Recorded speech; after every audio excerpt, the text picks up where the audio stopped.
হযরত জিবরাইল আলাইহিস সালাতু ওয়াস সালাম ডাক দিয়ে বলে, ইয়া রাসূলুল্লাহ, ইয়া হাবিবাল্লাহ, ওগো আল্লাহর পয়গম্বর, আমি আপনার উম্মতের ব্যাপারে একটা মন্তব্য করতে চাই।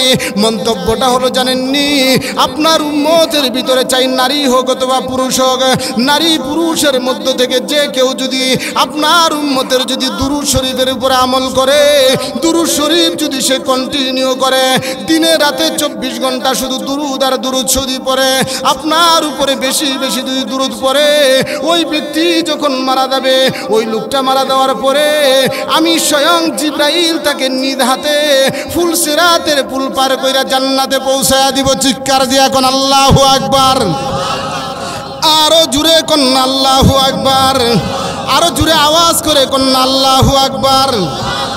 আপনার আমার মালিককে, আরো জুড়ে কোন কে? হায়াতের মালিককে, মৌতের মালিককে, রিজিকের মালিককে, সন্তান দেওয়ার মালিককে। আল্লাহর পয়গম্বর বিশ্ব নবী রাহমাতুল লিল আলামিন বলে, ও ভাই জিবরাইল, তোমার মন্তব্যটা বড় ভালো লেগেছে। ফুল সিরাতের পুল, ফুল সিরাতের পুল চুলের চাইতে চিকন, হীরার চাইতে দাঁড়ায় এমন একটা ফুল সিরাতের পুল। জিবরাইল আলাইহিস সালাতু ওয়াস সালাম বলেন, আল্লাহর পয়গম্বরকে বলে, জিবরাইল বলে, ও আল্লাহর পয়গম্বর, আপনার উম্মতের কেউ যদি দুরূদের উপরে কন্টিনিউ আমল করে, আমি স্বয়ং জিবরাইল নিজ হাতে তাকে যা এই ফুল সিরাতের পুল পার করে জান্নাতে পৌঁছায় দিব। কোন সুবহানাল্লাহ। সকলে দুরূদ শরীফ করি। আল্লাহুম্মা সাল্লি আলা মুহাম্মাদিন ওয়া আলা আলি মুহাম্মাদ কামা সাল্লাইতা আলা ইব্রাহিম ওয়া আলা আলি ইব্রাহিম ইন্নাকা হামিদুম মাজিদ। আল্লাহুম্মা বারিক আলা মুহাম্মাদিন ওয়া আলা আলি মুহাম্মাদ কামা বারাকতা আলা ইব্রাহিম ওয়া আলা আলি ইব্রাহিম ইন্নাকা হামিদুম মাজিদ।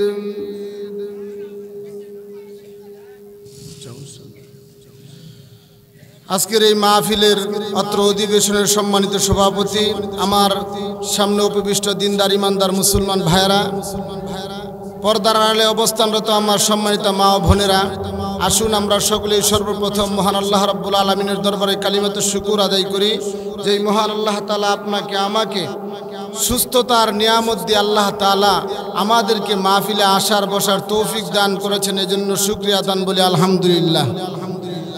আরো জোরে বলতে হবে আলহামদুলিল্লাহ। ভাইরা আমার, আল্লাহর পয়গম্বর মুসা কালিমুল্লাহ আর আল্লাহ কথা বলতেছে। আল্লাহ রাব্বুল আলামিনের সাথে আল্লাহর পয়গম্বর মুসা আলাইহিস সালাম কথা বলতে আমরা জানি তো সবাই ইনশাআল্লাহ। আল্লাহ রাব্বুল আলামিন মুসা পয়গম্বরকে বলতেছে, ও মুসা পয়গম্বর, এই মুহূর্তে তুমি যা চাইবা আমি আল্লাহ তাই দেব, শর্ত হলো একটা জিনিস চাইতে হবে। কয়টা? আরো জোরে কোন। একটা জিনিস চাইবা, দ্বিতীয়টা চাইতে পারবা না, যা চাইবা তাই দেব। ওই সময় আল্লাহর পয়গম্বর বলে, ও রব্বুল আলামিন, আমি আপনার কাছে দুনিয়ার এত কিছু চাই না, আপনি আমাকে সুস্থতার নিয়ামত দান করেন। বলেন সুবহানাল্লাহ। কি দান করেন? আল্লাহ রাব্বুল আলামিনকে মুসা পয়গম্বর বলে, আল্লাহ আপনি আমার সুস্থতার নিয়ামত দান করেন। অসুস্থ থাকলে ঘরের বউ বালা পায় না, কথা ঠিক কিনা? আরো জোরে কন। আমরার কাছে গিয়া মাদ্রাসা মসজিদে গিয়া কয়, হুজুর কোন খতম পড়লে জানি ফয়সালা হয়, এই খতমটা একটু তাড়াতাড়ি পড়ে দেন। কোন খতম পড়লে ফয়সালা হয়, ওই খতমটা একটু তাড়াতাড়ি পড়ে দেন। এর মানে কি? আপনার এখন ঘরে রাখতেও রাজি না। এমন একটা সময় আসবে কি আসবে না? কিছুদিন আগে যাদের সারা সমাজ চলতো না, দরবার চলতো না, এখন যে তারা ফলানিত বা লুকায় আছে, এলাকার দরবার আচার বিচার সব বন্ধ। জুড়ে কন্যাকে বুঝছেন না আপনারা? বুঝছেন না? আকল রে ইশারা বেকল রে, জুড়ে বলেন। আমি আপনাদের সামনে দুরূদ শরীফ পড়লাম, অনেককে বললাম যে আপনারা একটু দুরূদ শরীফ পড়েন। অনেকে পড়ছেন, অনেকে পড়েন নাই।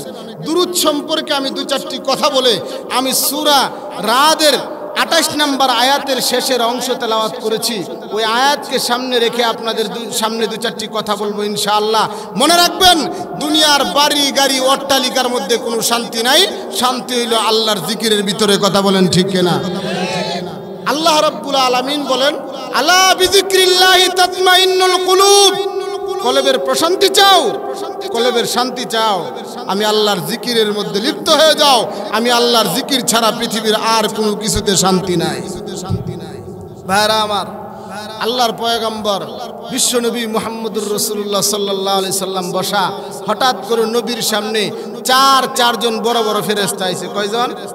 জিবরাইল আলাইহিস সালাম, আজরাইল আলাইহিস সালাম, মিকাইল আলাইহিস সালাম, ইসরাফিল আলাইহিস সালাম। আল্লাহর পয়গম্বরকে এসে সালাম দেয়, ইয়া রাসূলুল্লাহ, ইয়া হাবিবাল্লাহ, ওগো আল্লাহর পয়গম্বর। যখন চারজন ফেরেশতা আল্লাহর পয়গম্বরের সামনে এসেছে, আল্লাহর পয়গম্বর বিশ্ব নবী মুহাম্মদুর রাসূলুল্লাহ সাল্লাল্লাহু আলাইহি সাল্লাম বলেন, ও ভাই ইসরাফিল, ও ভাই জিবরাইল, ও ভাই আজরাইল, ও ভাই মিকাইল, তোমরা চারজন ফেরেশতা একসাথে কেন আমার সাথে আমার কাছে আসলা? আজকে কি কোনো গুরুত্বপূর্ণ খবর আছে কিনা? এমনি মুহূর্তের ভিতরে জিবরাইল আলাইহিস সালাতু ওয়াস সালাম ডাক দিয়ে বলে, ইয়া রাসূলুল্লাহ, ইয়া হাবিবাল্লাহ, ওগো আল্লাহর পয়গম্বর, না না না না, আজকে কোনো ওহী না, কোনো খবর না, কোনো হুকুম আহকাম নিয়ে, আল্লাহর পক্ষ থেকে কোনো হুকুম আহকাম নিয়ে আপনার কাছে আসি নাই গো আল্লাহর পয়গম্বর। আজকে আমরা একটা ব্যক্তিগত কারণে আপনার সাথে সাক্ষাৎ করতে আসছি। কন্যা সুবহানাল্লাহ। ভাইরা আমার, বন্ধুরা আমার, আল্লাহর পয়গম্বর ডাক দিয়ে বলে, ও ভাই জিবরাইল, ও ভাই আজরাইল, ও ভাই ইসরাফিল, ও ভাই মিকাইল, তোমরা কি কি গুরুত্বপূর্ণ কাজে দেখা করতে এসেছো?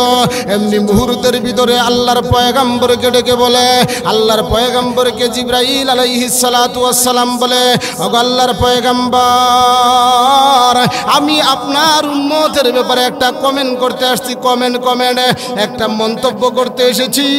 আল্লাহর পয়গম্বর মুহাম্মদুর রাসূলুল্লাহ সাল্লাল্লাহু আলাইহি সাল্লাম ডাক দিয়ে বলে, ও ভাই আজরাইল, ও ভাই জিবরাইল, আমি আমার উম্মতের ব্যাপারে যদি কেউ মন্তব্য করে আমি বড় খুশি হই, বড় খুশি হই। তুমি কি মন্তব্য করবা? এমনি মুহূর্তের ভিতরে হযরত জিবরাইল আলাইহিস সালাতু ওয়াস সালাম ডাক দিয়ে বলে, ইয়া রাসূলুল্লাহ, ইয়া হাবিবাল্লাহ, ওগো আল্লাহর পয়গম্বর, আমি আপনার উম্মতের ব্যাপারে একটা মন্তব্য করতে চাই।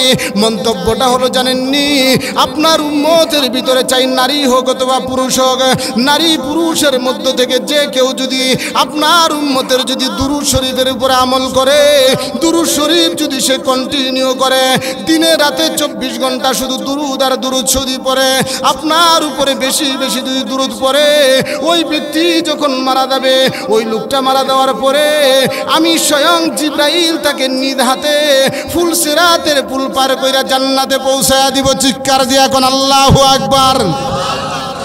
আরো জুড়ে কন্যা আল্লাহু আকবার। আরো জুড়ে আওয়াজ করে কন্যা আল্লাহু আকবার।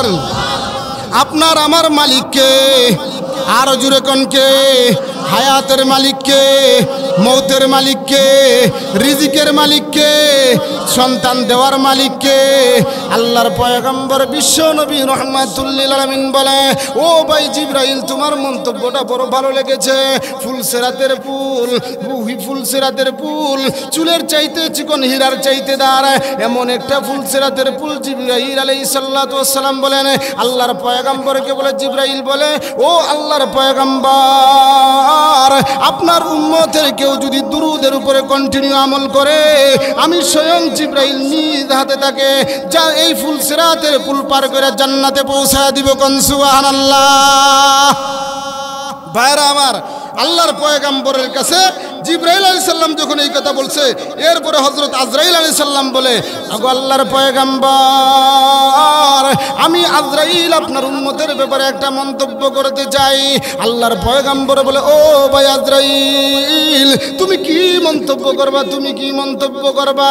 তুমি তো বড় কঠিন দিলের মানুষ, তুমি তো বড় কঠিন দিলের অধিকারী, কঠিন হৃদয়ের অধিকারী। তুমি নিজের সন্তানের সামনে মার সামনে সন্তানকে নিয়ে দাও, বাবার সামনে সন্তান সন্তানকে নিয়ে দাও, সন্তানের সামনে মা বাবার নিয়ে দাও।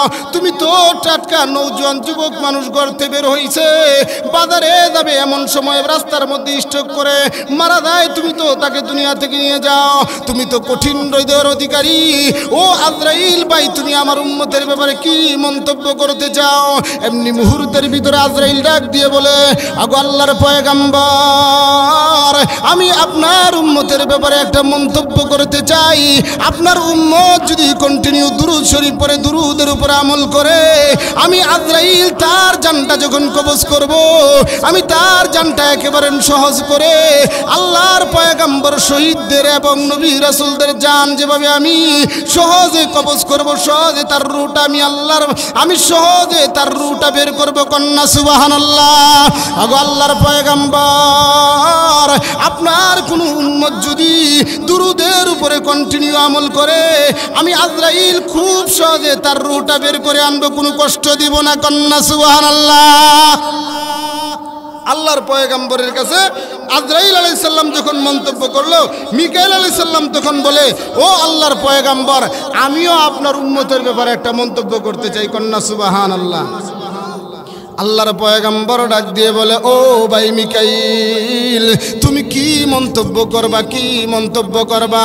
এমনি মুহূর্তের ভিতরে মিকাইল ডাক দিয়ে বলে আল্লাহর পয়গম্বরকে বলে, ও আল্লাহর পয়গম্বর, আমি আল্লাহর পয়গম্বর আপনাকে সাক্ষী রেখে বলি, ও আল্লাহর পয়গম্বর, জেনে রাখবেন, শুনে রাখেন গো আল্লাহর পয়গম্বর, আপনার উম্মতের মধ্য থেকে কেউ যদি আর সব সময় কন্টিনিউ ভাবে দুরূদের উপর আমল করে, আমি মিকাইল আলাইহিস সালাতু ওয়াস সালাম হাসরের মাঠে যখন নাকি হাসরের মাঠটা কায়েম হয়ে যাবে, জাহান্নামের আগুনের গরম সূর্যটা আদাত করে থাকবে, সূর্যের গরম, জাহান্নামের আগুনের গরম, মানুষের গরম।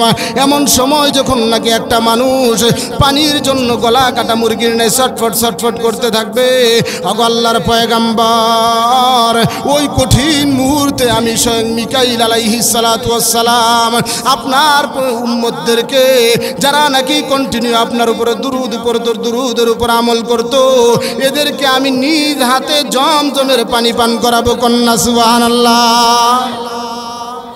আল্লাহর পয়গম্বরকে ইসরাফিল আলাইহিস সালাতু ওয়াস সালাম ডাক দিয়ে বলো, ওগো আল্লাহর পয়গম্বর, সবাই যেহেতু মন্তব্য করতেছে, আমিও আপনার উম্মতের ব্যাপারে একটা মন্তব্য করতে চাই। আল্লাহর পয়গম্বর বলে, ও ভাই ইসরাফিল, তুমি কি মন্তব্য করবা, কি মন্তব্য করবা? আমি তো মনে করেছি তুমি সিংহাই ফু দিয়া কিয়ামত ঘটায়া ফেলবে। এমন সময় ইসরাফিল বলে, না না না না গো আল্লাহর পয়গম্বর, আমি আপনার উম্মতের ব্যাপারে একটা মন্তব্য করতে চাই। এমনি মুহূর্তের ভিতরে আল্লাহর পয়গম্বর ডাক দিয়ে বলে, ও ভাই ইসরাফিল, তুমি আমার উম্মতের ব্যাপারে কি মন্তব্য করতে চাও? এমন সময় ইসরাফিল আলাইহিস সালাতু ওয়াস সালাম ডাক দিয়ে বলে, ওগো আল্লাহর পয়গম্বর, আপনার উম্মতের যারা নাকি দুরূদের উপর আমল করবে, দুরূদ শরীফ কন্টিনিউ করবে, দুরূদের উপর আমল করবে, ওই ব্যক্তির জন্য আমি স্বয়ং জিবরাইল, আমি স্বয়ং ইসরাফিল আলাইহিস সালাতু ওয়াস সালাম ফেরেশতাদের একটা কাফেলা নিয়া এই আসমান জমিন থেকে আসমান পর্যন্ত ঠেক লাগায় দেই। কোন সুবহানাল্লাহ। আসমান থেকে জমিন পর্যন্ত ফেরেশতার একটা কাফেলা নিয়া আমি জমিন থেকে আসমান পর্যন্ত একেবারে ঠেক লাগায় দেই, জাম লাগায় দেই।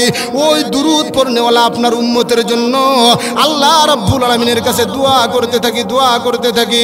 আল্লাহ রাব্বুল আলামিন যতক্ষণ পর্যন্ত ওই দুরূদ পড়নেওয়ালা ব্যক্তিকে মাফ না করবে, আমি এতক্ষণ পর্যন্ত জমিনে ফিরে আসি না। কন্যা সুবহানাল্লাহ।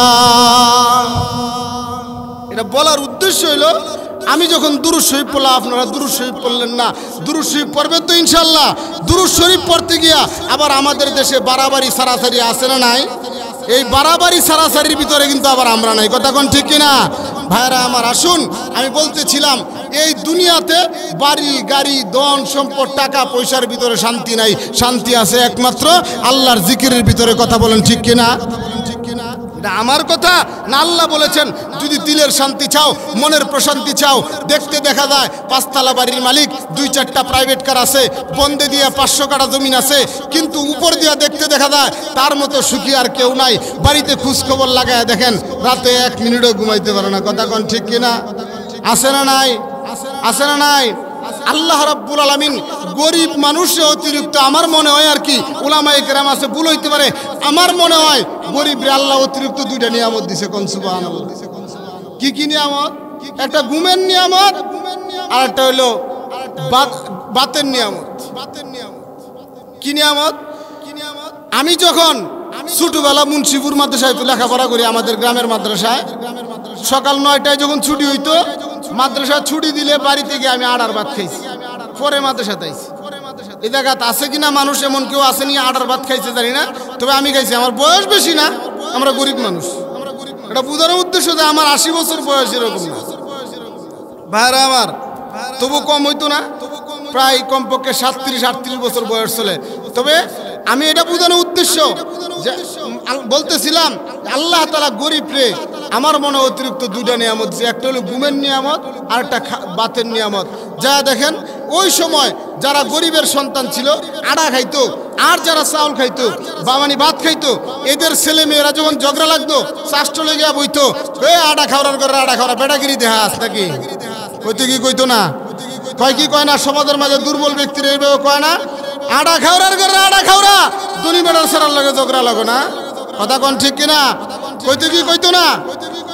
ভাইরা আমার, মহান আল্লাহ রাব্বুল আলামিন ওই দৃশ্য দেখতো, দেখতো কি দেখতো না?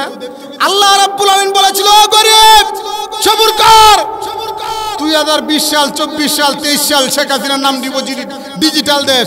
ওই ডিজিটাল দেশের ভিতরে গরিব তুই খাবি 2500, 2600, 2800 টাকা দামের চাউলের বস্তা, ধনির ঘরের ধনিয়ে খাইবো আড়া। কথা কোন ঠিক কিনা? জুড়ে কোন আগে, আরো জুড়ে কোন ঠিক কিনা? কথা সত্য না মিথ্যা? আড়া খাইবা, সোনা বন্ধুতে বাজবা, আর না হলে তুমি কথা কোন ঠিক কিনা? আল্লাহ সবার হেফাজত করে বলে না আমিন। হ্যাঁ, গরিব মানুষ এখন ভাত খায় 3000 টাকা চালের বস্তা, 2800 2900 টাকা চালের বস্তা খায়, 3000 3200 টাকা দামের চালের বস্তা গরিবে খায়। ধনী ব্যক্তি আড়ার ভাত খায়, আড়া খায়। আড়া খাইবা তো বাঁচবা, আড়া খাইতা না মরবা। ডায়াবেটিস, কিডিস হইছে, জুড়ে বলেন কিডিস, ডায়াবেটিস। আড়া খাইবা বাঁচবা, নাহলে মরবা। ভাইরা আমার, আরেকটা নিয়ামত হইল আমার আপন খালা, ঢাকা শহর বাসাবাড়ি। ছোটবেলা যখন ঘুমে লাগে না, ঘুম ধরে না, উনি অনেক বড় লোক মানুষ, ঘুম ধরে না, উনার কোনো ডাক্তারে উনার ওষুধে ঘুমে ধরে না, উনি ঘুমাইতে পারে না। আমারও কইতো, বাজান তুমি আমার কাছে বসে একটু কোরআন তেলাওয়াত করো। দেখতাম কোরআন শরীফ পড়তে অনেক সময় তো উজু লাগতো, উজু ছুটে গেলে পরে বাংলা বই বা অনেক হাদিসের কিতাব যখন পড়তাম, দেখতাম আল্লাহর বান্দী অটোমেটিক ঘুমায় গেছে। কোন সুবহানাল্লাহ। হ্যাঁ, যত তালা বিল্ডিং অত বড় পাওয়ারের ঘুমের ওষুধ। কথা ঠিক না বে ঠিক? জুড়ে কন। গরিব মানুষ রিক্সা চালায়, ময়মনসিংহ শহরে রিক্সা চালায়। রিক্সা চালাইতে চালাইতে হঠাৎ করে ক্লান্ত শরীরে কয় না এখন শরীরে খুব ক্লান্ত লাগছে, আর রিক্সা চালাই যেতাম না। হঠাৎ করে রিক্সাটা রাস্তার এক সাইডে একটু দাঁড়া করাইয়া রিক্সার মেঝে বেটা মারিয়ে দিছে 100 গুম। কথা কন ঠিক কিনা? না এই রিক্সাটা সাইড করে রিক্সার মধ্যে মাথাটা কাজ করে বেটা আধা ঘন্টা ঘুমায় লাইছে। ওষুধ খাওয়ান লাগছে। ঘুমের নিয়ামত এটা অত্যন্ত অনেক কঠিন বড় নিয়ামত। আমরা তো শুধু খাওয়ার পাগল, খাওয়ানোর লাগি আমরা পাগল থাকি। কারে মাইরা কে খাইতে পারি? আমরা হুজুররাও কম না। জুরে কন না কে? আরো জুরে কন। এখন কই আমরাটা কই? মনে করেন কিছু মাদ্রাসাত পড়ছে হুজুর মানুষ দলিল দেয়, 3 ভাই এই দুমাওরা থেকে রওনা দিছে ময়মনসিংহ শহরে যাইব। রুটি হইলো একটা, রুটি কয়টা? জুড়ে বলেন। 3 ভাইয়ের কাছে গরিব মানুষ রুটি দিছে একটা, যে আমরা 3 ভাই একটা রুটি। আগে মানুষ কিন্তু খাবার টাবার নিয়ে রাস্তায় বেরোইতো। আমরা যখন মাদ্রাসায় যাইতাম, এই যে ছাত্ররা তো শুধু গুড়া কইরা চাল বাইটটা এরপরে মাছা ছিঁড়ে দিয়ে দিত। আমরা কথা কোন ঠিক কিনা? আগেই বলছি গরিব মানুষ। ভাইরা আমার, 3 ভাই রওনা করছে ময়মনসিংহ যাবো, রুটি হইলো একটা সাথে। মনে করুন হরিয়াগাই বাজার গেছে, চিনেন তো হরিয়াগাই বাজার আপনারা? সিএনজি থামায় না, চা খান না আপনারা? হরিয়াগাই বাজার পর্যন্ত গেছে। গেলে 3 ভাই মিললে কয়, বড় ভাইয়ের নিয়ত হলো রুটি আমি একলা খাইতাম, মেজু ভাইয়ের নিয়ত হলো রুটি একলা খাইতাম, ছোট ভাই আমিও কম না শিয়ানা মাল, আমি একলা খাইতাম রুটি। এখন 3 ভাইয়ের মধ্যে থেকে বড় ভাইয়ে দলিল দিতেছে, আল্লাহর রাসূল বলে তোমরা বড়রা সম্মান করবা। আল্লাহর নবী হাদিস শরীফের মধ্যে বলছে বড়র ইজ্জত করবা। যেহেতু বড়র ইজ্জত করার সম্মান করার কথা আসছে, তাহলে তো আমি যেহেতু বড়, হাদিসে আমার কথা আইছে, রুটিটা আমি খাইতাম, আমি অগ্রাধিকার পাই, আমার রুটিটা দিয়ে দাও। দ্বিতীয় কথা হইলো দ্বিতীয় ভাই ছোট ভাই বলতেছে, ও ভাই হাদিসের আরেকটা অংশ রয়েছে, আরেকটা অংশ মানে প্রথম অংশটা রয়েছে যে ছোটকে স্নেহ করতে হাদিস শরীফের মধ্যে নবীজি বলছেন আমি যেহেতু ছোট, রুটিটা আমি খাইতাম। এরপরে বড় ভাই বলে, মেজো ভাই বলে, ও শুনো, যে জায়গা সরাসরি কোরআন থেকে দলিল পাওয়া যায়, এখানে হাদিসের দলিল লাগে না। আল্লাহ তাআলা বলছেন তোমরা মধ্যম পন্থা অবলম্বন করো। মধ্যম পন্থা, যেহেতু আমি মেজো ভাই, রুটিটা আমি খাইতাম। সবার ঘুরে উদ্দেশ্য কি? খাওয়া। সকলের উদ্দেশ্য কি? ঘুরে গেলে উদ্দেশ্য হলে খাওয়া। সব কথার শেষ কথা হলো রুটি আমি একলা খাইতাম। পরে কস কনা এভাবে হইতো না, কি করণ লাগবো? বড় ভাইকে আমরা তিনজন ঘুমাবো, ঘুমানোর পরে যে ভালো স্বপ্ন দেখবে সে রুটি খাইবে। কি খাইবো? যে ভালো স্বপ্ন দেখবে। ঘুমাইলে কি স্বপ্ন দেখা যায়? জুড়ে বলেন, ঘুমাইলে স্বপ্ন দেখা যায়? তিনো ভাই ঘুমাইছে, মনে করেন 10 মিনিট পরে ঘুমতো না, শুধু চোখটি বন্ধ করে রাখছে। তিনো ভাই ঘুম থেকে উঠছে, বড় ভাইকে আমি তো স্বপ্নে দেখছি আমি আল্লাহর তৈরি জান্নাতে গেছি, যেহেতু আমার স্বপ্নটা বালা, আমি রুটি খাইতাম। এরপরে মেজু ভাই করতে, রাহো তোমার স্বপ্ন, তুমি আর জান্নাতে গেছো, আমি তো আর সে আজিমে গেছি, আল্লাহ পর্যন্ত পৌঁছে গেছি, রুটিটা আমি খাইতাম। ছোট ভাইরে জিগা, কিরে বলতো তুই কি স্বপ্ন দেখছিস? কোনা আমি কইতাম না, কইলে আমার মারবা তোমরা। কোনা বড়া তোরা তো আদর করি, তুই আমরা ছোট ভাই, মারতাম কে লাগি? কোনা মারবা। ক তুই কি স্বপ্ন? ভাই তোমরা যখন ঘুমাইছ, আমি দেখি ময়মনসিংহ শহরে কোতোয়ালি থানার পুলিশ আইছে, আয়া কয়, এ বলটু একটা রুটি রেখে 3 ভাই ঘুমাইতেছ, অবশ্যই রুটির মধ্যে কোনো কিছু আছে, রুটি খা, নালে ডান্ডা দিয়ে পারে ঠান্ডা বানাইলে। কথা কন ঠিক কিনা? তখন ছোট ভাই কয়, আমারে ওসি সাহেব লাড়ি লইয়া মাথার রোদে রাখছে, রুটি না খেলে মার দিব। পরে আমি মারতে বাঁচার লাগি রুটি খাইছি। কি করছি? তখন বড় ভাই ছুট মেজু ভাইয়ের আগে কয়, এই বেটা রুটি খাই লাইছস? আমরা কইয়াছিলাম পুলিশ আইছে, গাড়ি পেপু বাজায় না, গাড়ি শব্দ করতে না, পেপু শব্দ করবো, তুই আমরা তো রুটি খাই লাইছস। এরপরে কস পুলিশ আইছেন, কোন সময় আইছে পুলিশ? আমরা ডাক দিলি না। ছোট ভাই কয়, কেমনে ডাক দিতাম? একজন সিদরাতুল মুনতাহা আর একজন জান্নাতে, তোমরা ডাকিয়া কই পাইতাম? কথা কন ঠিক কিনা? ভাইরা আমার, আমি যেই কথা বলতেছিলাম এই কথা বলে একটা কথা উদাহরণ দিয়ে আমার কথা শেষ করে ফেলবো। আমরা বুঝতেছি যে আমার সময় শেষ। ভাইরা আমার, আল্লাহ রাব্বুল আলামিন বলেন দুনিয়াদারিতে, বাড়ি গাড়িতে, ধন সম্পদে শান্তি নাই, রাজা অট্টালিকার ভিতরে শান্তি নাই, শান্তি হইল আল্লাহর জিকিরের ভিতরে। আপনারা জানেন বলখের বাদশা ইব্রাহিম ইবনে আদম রহমতুল্লাহ আলাইহির কথা আপনারা জানেন। ইব্রাহিম ইবনে আদম রহমতুল্লাহ আলাই বাদশাহী ছেড়ে জঙ্গলে চলে গেছিল। কেন চলে গেছিল? ইব্রাহিম ইবনে আদম রহমতুল্লাহ আলাই একদিন শিকার করার জন্য, হরিণ শিকার করার জন্য জঙ্গলে গেছে। আর উনার বিছানাটা যে পরিপাটি করে রাখে, ওই দাসী বিছানা পরিপাটি করার জন্য ঘরে আসছে। আয়সা দেখে বিছানাতে পরিপাটি করবে, দেখে এত সুন্দর বিছানা, গরিব মানুষ কোনোদিন এই বিছানায় শুই নাই, এই বিছানায় আরাম করে নাই। বিছানা সুন্দর দেখে মনে মনে ভাবে, আমি এই সুন্দর বিছানা পরিপাটি করি, একদিনও আমি বিছানায় শুইতে পারলাম না, না জানি এই বিছানার মধ্যে কত আরাম, কত শান্তি, একটু মজা কেমন, একটু টেস্ট করে দেখি এই বিছানাতে কি মজা আছে। এই বিছানার মজা টেস্ট করার জন্য, একটু বুঝার জন্য, অনুভব করার জন্য দাসী বিছানার মধ্যে শুয়ে পড়ছে। ওই যে আগে বলছিলাম গরিব মানুষ শুইছে, মাথা মাত্র বালিশে লাগাইছে, মুহূর্তের মধ্যে ঘুমায় গেছে। কন্যা সুবহানাল্লাহ। ঘুমায় যখন গেছে, এই দিক দিয়া বাদশাহ ইব্রাহিম ইবনে আদম রহমতুল্লাহ আলাই সে হরিণ শিকার করিয়া, হরিণ তো পাই নাই, যখন আসছে কষ্ট করিয়া তার বিছানার মধ্যে সে আরাম করবে, আয়সা দেখে দাসী তার বিছানাতে ঘুমায় রয়েছে। মিজাজটা সিঙ্গেল গরম না ডাবল গরম? জুড়ে কন ভাইরা আমার, বন্ধুরা আমার, ইব্রাহিম ইবনে আদম রহমতুল্লাহ আলাই যখন তার বিছানার মধ্যে দাসী শুয়ে রয়েছে, এই দৃশ্য দেখেছে, মাথা গরম, দাসীকে তার লাঠি দিয়া, তার বেত দিয়া প্রহার করতে শুরু করে দিয়েছে। ভাইরা আমার, বন্ধুরা আমার, কিতাবের ভিতরে আসছে দাসীকে যখন প্রথম প্রহার করেছে, প্রথম যখন বেতের আঘাত করেছে, দাসী সে মিষ্টি মিটি করে মুস্কি মুস্কি আসে। আবার যখন দাসীকে প্রহার করা হইল, দাসী তখন সে কান্না শুরু করে দিয়েছে। প্রথম যখন বেতারাঘাত করলো, প্রথম যখন তাকে মারা শুরু করে দিল, এমন সময় দাসী হাসে। দ্বিতীয় দাপে যখন তাকে মারতে শুরু করে দিয়েছে, এমন সময় দাসী কাঁদে। এই দৃশ্য দেখে ইব্রাহিম ইবনে আদম রহমতুল্লাহ আলাইহি বলে, হে দাসী এমন শুরু করে দিয়েছো কেন?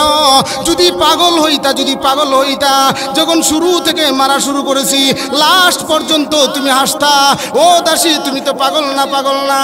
ও দাসী তুমি একবার মারলাম, একবার তুমি হাসলা, আবার দ্বিতীয়বার মারলাম তুমি কাঁদলা, ব্যাপারটা কি? এমন সময় দাসী ডাক দিয়ে বলে, ওগো বাদশা জাহাপানা, প্রথম যখন আমি কেঁদেছি, প্রথম যখন আমি হাসলাম, আমি এই জন্য হাসলাম গো বাদশা, মনে মনে ভাবলাম আমি যে বাদশার বিছানার মধ্যে শুয়া আমার যে অপরাধ হয়েছে, আমাকে যে বেতারাঘাত করা হচ্ছে, এর দ্বারা মনে হয় আমার এই অপরাধ মাফ হয়ে গিয়েছে। ওগো বাদশা, আমি দ্বিতীয়বার যখন কাঁদলাম, কেন কাঁদলাম জানেননি? আমি এই জন্য কাঁদলাম, আমি অল্প সময় এই বিছানার মধ্যে শুয়ার কারণে আপনি আমাকে একটার পর একটা বেতারাঘাত করতেছেন।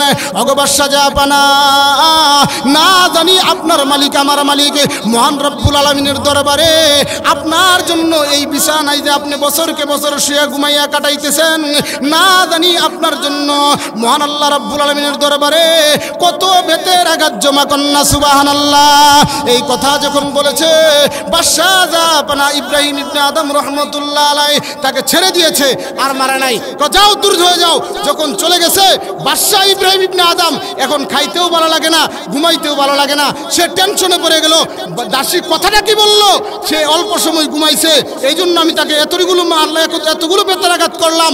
আবার যখন নাকি আবার দ্বিতীয়বার বেতারাঘাত করলাম, সে কাঁদলো, বললো আমার জন্য নাকি আল্লাহর দরবারে কত বেতারাঘাত জমা আছে। এই কথা চিন্তা করিয়া বাদশা কয়েকদিন যাইতেছে, ঘুমে ধরে না। হঠাৎ করে একদিন যখন একটু ঘুম লাগছে, এমন সময় দেখে বাদশা ইব্রাহিম ইবনে আদম রহমতুল্লাহ আলাইহি দেখে ছাদের উপরে কে যেন কটকট করে শব্দ করতেছে, আওয়াজ করতেছে।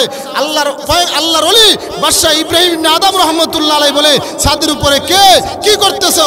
এমন সময় ছাদের উপর থেকে ডাক দিয়ে বলে, ওগো বাদশা জাহাপানা, আমি একজন পথিক মুসাফির, আমি আমার গুড়াটা উটটা হারিয়ে ফেলেছি।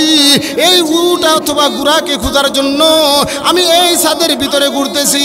এমন সময় ওই ইব্রাহিম ইবনে আদম রহমতুল্লাহ আলাইহি বলে, ও বুকা উট, তুমি এই জায়গায় কেমনে খুঁজে পাইবা? এই জায়গার ভিতরে তুমি উট গুড়া কেমনে খুঁজো? এই জায়গার ভিতরে উট গুড়া থাকতে পারে না, এই জায়গার ভিতরে উট খুঁজে পাইবা না। তোমার মতো বেকল, তোমার মতো বেকুফ আর কেউ হইতে পারে না। এমন সময় ওই ছাদ থেকে, ওই ছাদের উপর থেকে ওই পথিক মুসাফির ডাক দিয়ে বলে, ওগো ইব্রাহিম ইবনে আদম রহমতুল্লাহ আলাইহি, আমি যে বেকুফ, আপনি তো আমার চাইতে আরো কোটি গুণ বেকুফ। আপনি মনে মনে ভাবতেছেন আমি যদি এই ছাদের ভিতরে গুড়া তালাশ করে না পাই, আপনি কেমন ভাবে এই আরামের বিছানার মধ্যে শুইয়া আল্লাহকে কেমনে খুঁজে পাইবেন? কোন সুবহানাল্লাহ। আল্লাহর ওলি ইব্রাহিম ইবনে আদম রহমতুল্লাহ আলাইহি বলে, দাসীর কথা এই মুসাফিরের কথা একই সূত্রে গাঁথা কথা, কোন ঠিক কিনা? ভাইরা আমার, বন্ধুরা আমার, হুজুর চলে আসছে, অনেক লম্বা কথা। বাদশা ইব্রাহিম ইবনে আদম রহমতুল্লাহ আলাইহি উনার রাজ্য ছেড়ে দিয়া উনি জঙ্গলে চলে গেছে। 1 মাস না 2 মাস না, 1টা বছর হয়েছে উনি জঙ্গলে, কোন সময় মরুভূমিতে, কোন সময় জঙ্গলে, কোন সময় জঙ্গলে, কোন সময় মরুভূমিতে, এভাবে কাটাইতেছে। হঠাৎ করে উনার রাজ্যের উজির নাজিররা একদিন গেছে, তোর রাজা যে আমাদের দেশের বাদশা যে মাথাটা যে নষ্ট হয়ে গেছে, উনারে গিয়া দেখি বুঝাই আমরা আনতে পারি কিনা। ভাইরা আমার, যখন আনতে গেছে, আমরা কিতাবে পড়ছি, কিতাবের মধ্যে পাইছি, আপনাদেরকে শুনাইতেছি। গিয়া দেখে বাদশা ইব্রাহিম ইবনে আদম রহমতুল্লাহ আলাইহি সুই দিয়ে খাতা সিলাইতেছে। কন্যা সুবহানাল্লাহ। উনার উজির নাজিরা ডাক দিয়ে বলে, ওগো বাদশা জাহাপানা, আপনার জন্য এত সুন্দর সিংহাসন রাখা, এত সুন্দর বিছানা রাখা, আপনি ওই সিংহাসন ছেড়ে এই জঙ্গলের ভিতরে দাজলা নদীর তীরে আপনি নিজের বিছানা, নিজের খাতা নিজে সিলাইতেছেন। আপনার কি মাথা ঠিক নাই? আপনার এই রাজ্যের কি দরকার নাই? এই রাজ্য এখন, এই সিংহাসন এখন পর্যন্ত আপনার জন্য আছে। আসেন না, আসেন, আপনি রাজ্যে ফিরে আসেন। কোন রাজ্য ছেড়ে কোন রাজ্য ধরলেন? এমন সময় বলে, ও আমার উজির নাজিররা শুনো, যা সারছি এর এর চাইতে আরো দ্বিগুণ পাইছি কন্যা সুবহানাল্লাহ। আর কি পেলাম তোমরা দেখতে চাও কিনা? কিতাবের মধ্যে আসছে এমন সময় ইব্রাহিম ইবনে আদম রহমতুল্লাহ আলাই নিজের হাতের ওই যে সুইটা ওই দজলা নদীর মধ্যে ঢিল মেরে ফেলে দিয়েছে। ফেলে দেওয়া মাত্র ওই দজলা নদীর দিকে তাকাইয়া ইব্রাহিম ইবনে আদম রহমতুল্লাহ আলাই বলে, হে দজলা নদীর মাছেরা, আমার সুইটা নিয়ে আসো। এই দৃশ্য কিন্তু উজির নাজির সবাই দেখতেছে। ওই দজলা নদীর সামনে সকলে দাঁড়ানো। এমন সময় তাকাইয়া দেখে ওই দজলা নদীর কিনারায় অনেকগুলো মাছ, প্রত্যেকের মুখে একটা করে স্বর্ণের সুই নিয়ে চলে আসছে। কোন সুবহানাল্লাহ। ওই সময় ইব্রাহিম ইবনে আদম রহমতুল্লাহ আলাই বলে, এই স্বর্ণের সুই আমার দরকার নাই, আমি যে সুইটা ফালাইছি ওই সুইটা আমার আইনা দাও। ওই সময় বাদশাহ ইব্রাহিম ইবনে আদম রহমতুল্লাহ আলাই বলে, শুনো, আলা বিযিক্রিল্লাহি তাতমাইন্নুল কুলুব, মানুষের শান্তি হলো, প্রশান্তি হলো একমাত্র আল্লাহর স্মরণে, আল্লাহর জিকিরের ভিতরে। আল্লাহর জিকিরের ভিতরে ছাড়া আর কোথাও শান্তি নাই। আমি কি ছাড়লাম আর কি পাইলাম বুঝতে পারছো তো? আমি যেটা ছেড়েছি সেটার সীমানা ছিল, সেটার এরিয়া ছিল। আজকে আল্লাহ আমাকে এমন রাজত্ব দিছে যে রাজত্বের কোনো সীমা নাই। কোন সুবহানাল্লাহ। ভাইরা আমার, হযরত চলে আসছেন, ওনাকে বসায় রেখে আমি অনেক সময় বেয়াদবি করছি, অনেক লম্বা করছি, হযরতের কাছে ক্ষমা চাই। আমি আগেও যদি সিগন্যাল দিতে হুজুর আপনি 5 মিনিটের ভিতরে শেষ, আমি শেষ করতাম। আমি যে এই কথাগুলো বলছি, সর্বপ্রথম আমাকে, আপনাদেরকে সকলকে আল্লাহ তাআলা আমল করার তৌফিক দান করে। সকলে বলুন আমিন। ভাইরা আমার, সকলেই আল্লাহর জিকির করবেন। আল্লাহর জিকির ছাড়া আপনার এলাকার হুজুরের সাথে, আপনার এলাকার মসজিদ ইমাম সাহেবের সাথে বুঝা, এই এলাকার আঞ্চলিক উলামায়ে কেরামের সাথে বুঝা জিকির করবেন। জিকির ছাড়া আপনার কোনো মুক্তি নাই। আপনারা তো জানেন, তবলিগের মধ্যে গেলে শুনেন তো, জিকির করতে করতে যে তার মুখ তাজা রাখবে, কাল কিয়ামতের দিন ওই লোকটা হাসতে হাসতে আল্লাহর তৈরি জান্নাতে যাবে। কোন সুবহানাল্লাহ। এটার একটা উদাহরণ দিয়ে আমি কথা শেষ করতেছি। এই এলাকার যারা নাকি বিএনপির সময় যখন আওয়ামী লীগ ক্ষমতায় ছিল, বিএনপির নাম নিয়ে খালি জিকির করছে, বাড়িতে থাকতে পারে নাই, জঙ্গলে রয়েছে, বাড়িতেও থাকতে পারে নাই, আত্মীয় স্বজনের বাড়িতে রয়েছে, ক্ষেতের আইলে ঘুমাইছে। এখন যখন বিএনপি ক্ষমতা আইব, কইব এই দুবাউড়া এলাকার আমার নিবেদিত কর্মী যারা, যখন আমি ক্ষমতায় ছিলাম না আমার নাম জপছে, এরাই কেন আমি এদেরকে পদ দিব? কথা কোন ঠিক কিনা? ঠিক তদ্রুপ ভাবে আপনি যখন আল্লাহর জিকির করে আল্লাহরে খুশি করবেন, মৃত্যুর পরে আল্লাহ রাব্বুল আলামিন বলবে, আমার বান্দা কবরে আইছে, এর কবরটাকে জান্নাতের সাথে ফিট করে দে। কোন সুবহানাল্লাহ।